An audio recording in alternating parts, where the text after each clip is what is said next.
Well, good morning, everyone. My name is MightyStream. I'm excited to be with you today. Today is May the 22nd, and we are going to do the Just for Today in a meditation here. I am brought to you by Hope Through Navigation, and this is our H.O.O.D Recovery Services. You can reach me at recoveryofhope21@gmail.com. Hope you're having a good Sunday morning. Next year, it'll be a different day. So I wish I hadn't said that, but oh well. Let's get into our Just for Today. It is May 22nd, and it says, symptoms of a spiritual awakening. The steps lead to an awakening of a spiritual nature. This awakening is evidenced by changes in our lives. Basic text, page 49.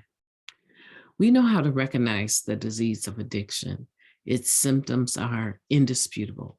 Besides an uncontrollable appetite for drugs, those suffering exhibit self-centered, self-seeking behavior.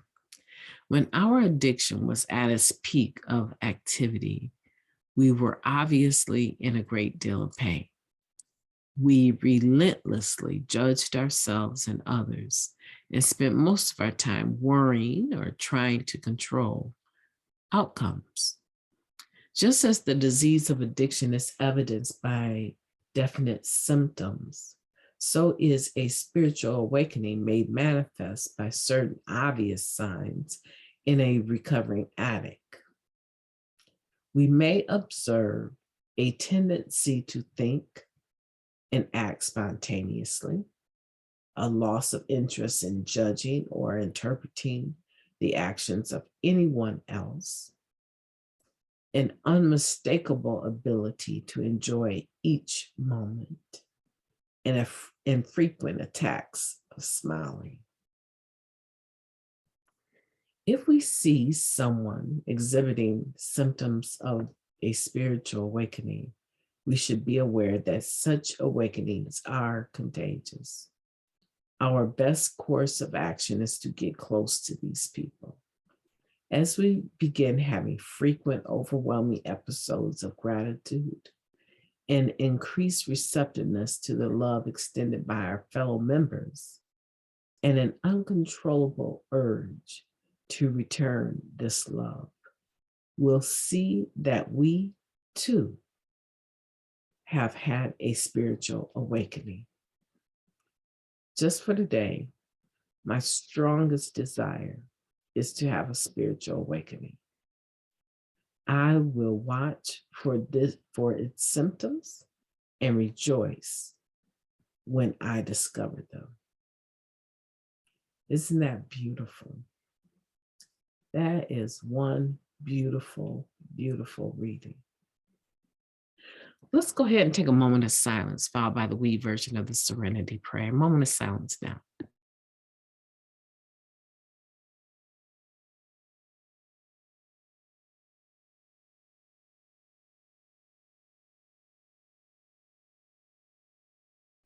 God, grant us the serenity to accept the things we cannot change, the courage to change the things that we can, and the wisdom to know the difference.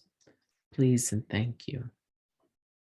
The reason why I think this reading is very appropriate and very beautiful is because of the analogy. The analogy is that this spiritual awakening that has symptoms is contagious, right? This is a very clever writing and very beautiful and very accurate. Have you had times, I know that I have, I'm a little tongue-tied today, but I'm just waking up and I think about the times when I've been in just awful moods. You know, it's been a long time since I've been under the influence of any mind and mood altering drug, right, or substance. But I can still have moments where my disease of addiction is active mentally and it's active spiritually, right? And in those moments when I'm not surrendered 100%, I have times when my anger, my mood, my irritability, my agitation, my dissatisfaction, my judgmental behavior, they are amped up.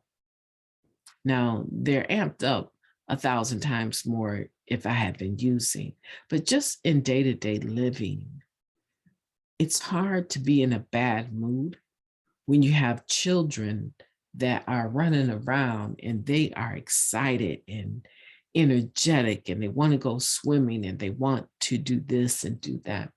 What's my point? My point is it's hard to be in a bad mood around people that are happy. It makes you feel kind of awkward, right? And it makes you feel like, why are they so happy and I'm so angry? Like I'm seething with anger and they're just so positive and they acknowledge my mood and they give me hugs. And why am I so resistant to being happy, right?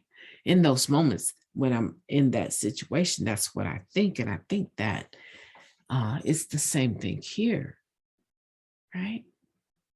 We can be negative if we want to, or we can be positive if we want to. Every situation that I'm faced with every day, right? My mom, my mother-in-law is still transitioning. And it's very hard because I'm wondering why, what is she holding on for? Is there something we, very much alive, her children and I, is there something we can do? Because certainly she can probably still hear us. So is there something we can do that will convince her that she's okay, that she can release her energy and go on into the next phase of her journey, albeit not physical, but spiritual. So, I mean, there's things on my mind today, including a college paper, right? That's due tonight.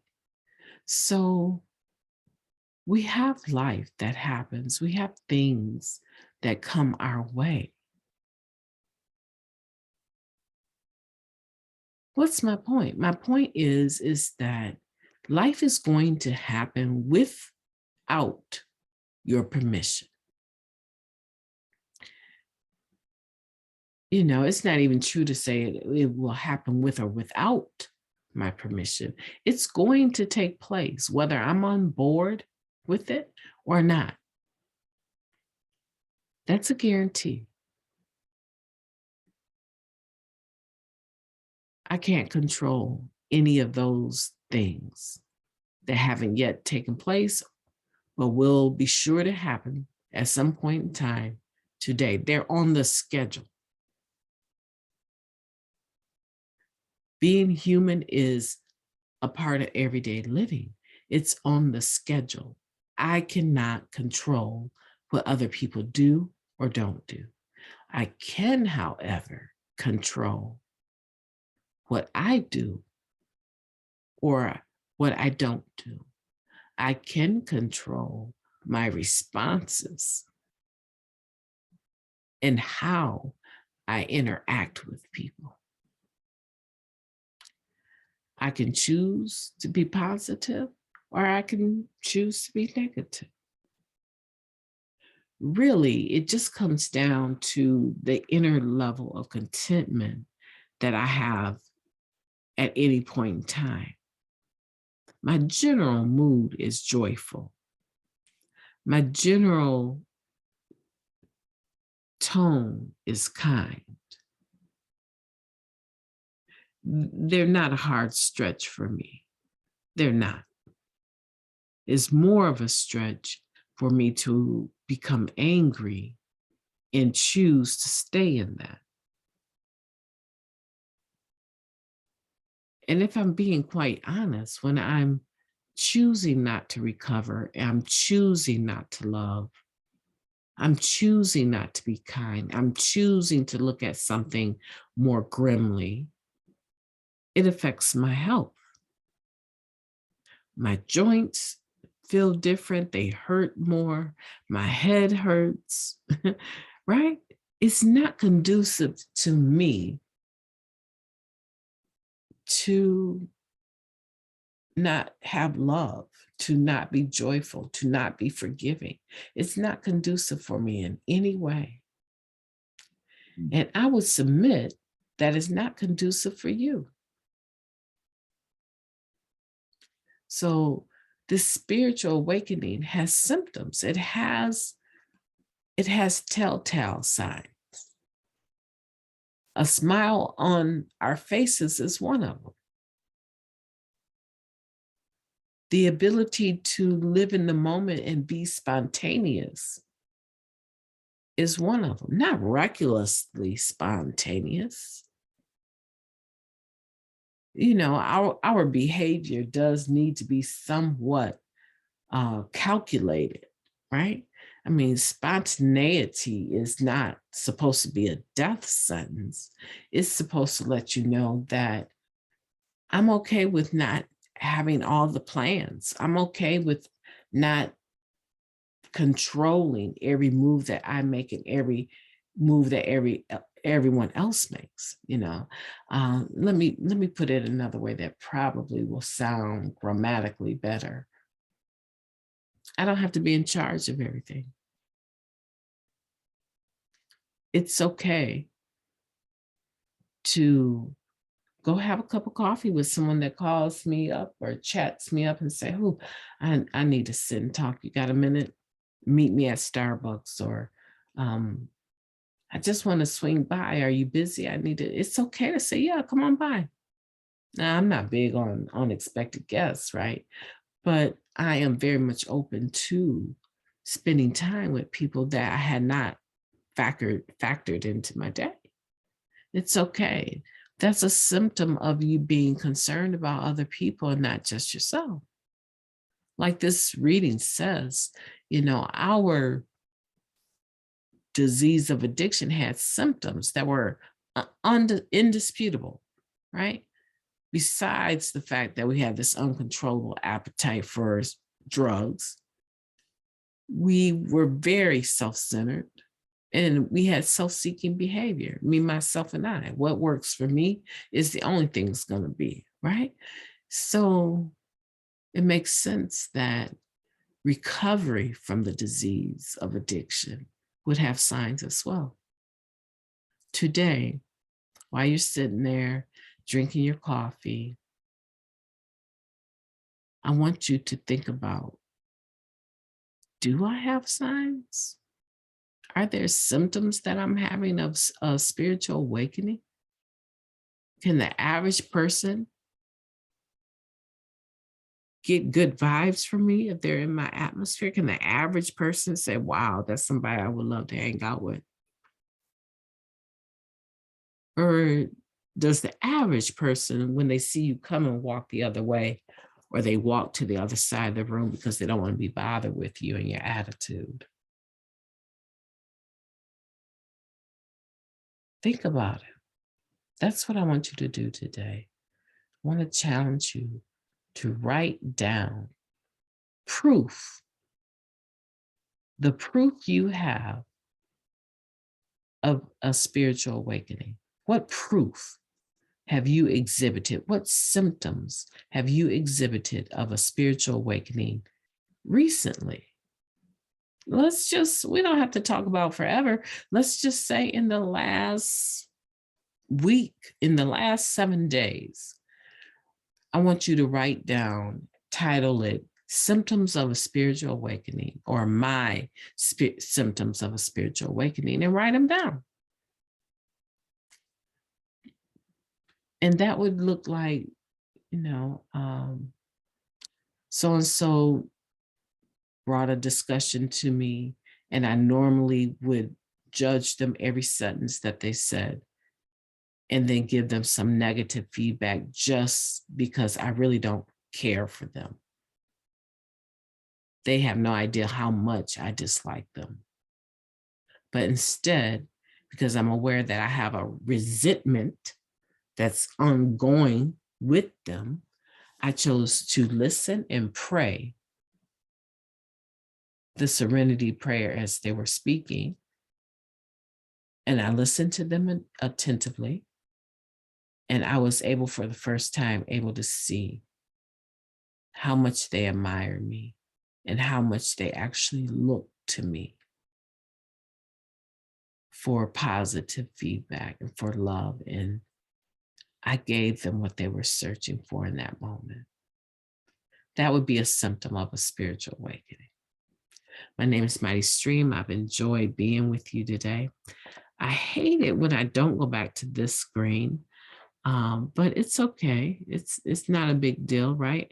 I'm doing this because I want to, not because I have to. I do it because I want to, and it doesn't have to be perfect every time.